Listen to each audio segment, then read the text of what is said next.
My name is Rafael, you're watching Rock and Roll Garage, and today I'm going to show you 5 bands that Bob Dylan said he wanted to be a member of.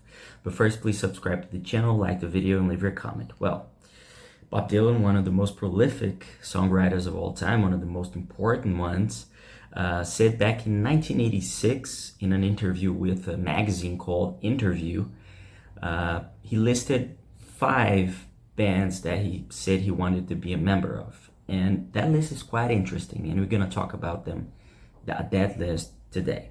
The first band that he mentioned is Crosby, Stills, and Nash and Young, the supergroup formed by David Crosby, Stephen Stills, Neil Young, and Graham Nash.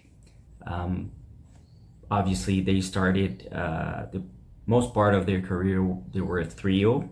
Neil Young was not always with them. He wasn't even inducted into the Rock and Roll Hall of Fame with them.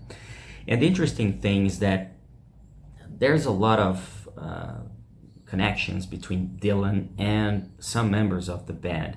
Now, David Crosby was a member of the Byrds. Some of the Byrds' biggest hits are versions of Bob Dylan songs. Dylan already played with David Crosby live with David Crosby and the Byrds, and also with Stephen Stills' band. And CSN covered a really special Bob Dylan song called "Girl from the North Country." They already played that song live as well, and they are the first band. The second one, which is also famous, is the Muddy Waters Chicago band. Muddy Waters is sadly already passed away. He was one of the most important blues musicians of all time. Without him, certainly the blues wouldn't have been the same.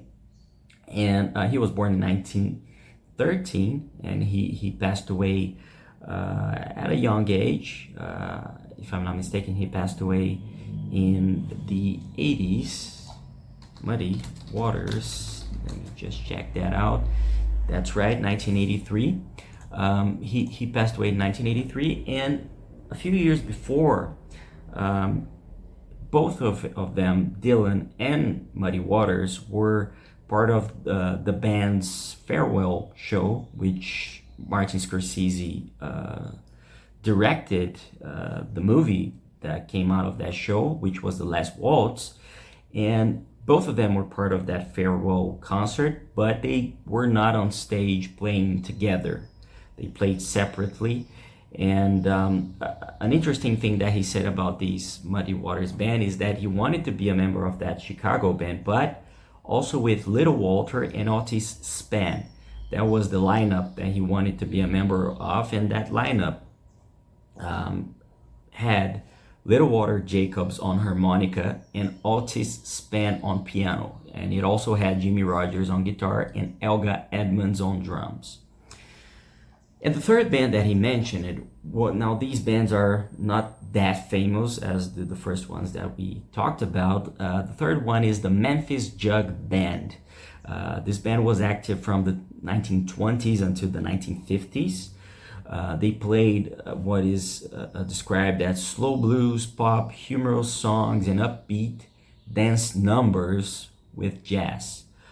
They used a variety of unusual instruments nowadays, which were the kazoo, harmonica, not that much, mandolin, fiddle, guitar, banjoline, and washboard, and even more. You know, some of those are not quite used that much.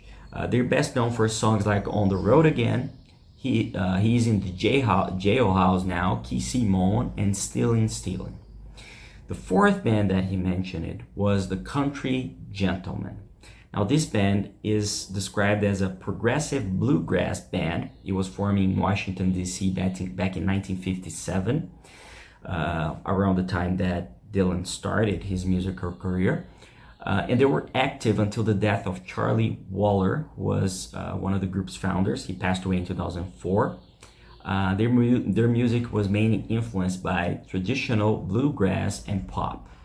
Some of their most famous songs are "Standing Outside the Fire," "Papa Love Mama," "Shameless," and "Wrapped Up in You." Now, the fifth band that he mentioned which is not that famous like Muddy Waters or CSN, is King Oliver Band.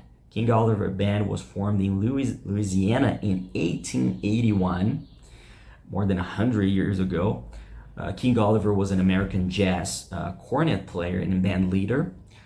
He's best known for playing this style and for being one of the pioneers of mutes in jazz. He was also a mentor of a really famous person who was the praised Louis Armstrong. Some of their most famous songs are Deeper Mouth Blues, Sweet Like This, Canal Street Blues, and Dr. Jazz. So these are 5 bands that Bob Dylan once said he would like to have been a member of, and it's quite an interesting list. If you probably know Muddy Waters and CSN quite well, but if you don't know the other 3 groups, you should check out their music because it's quite interesting, and we can see a little bit from where the inspirations that Bob Dylan had throughout his career came. It's the variety of the music that he knows is just incredible, and that's what makes him an amazing songwriter. So I hope you liked the video. If you want to read more, go to the description, read the article we wrote about this, and don't forget to subscribe to the channel. Thank you for watching, and I'll see you later.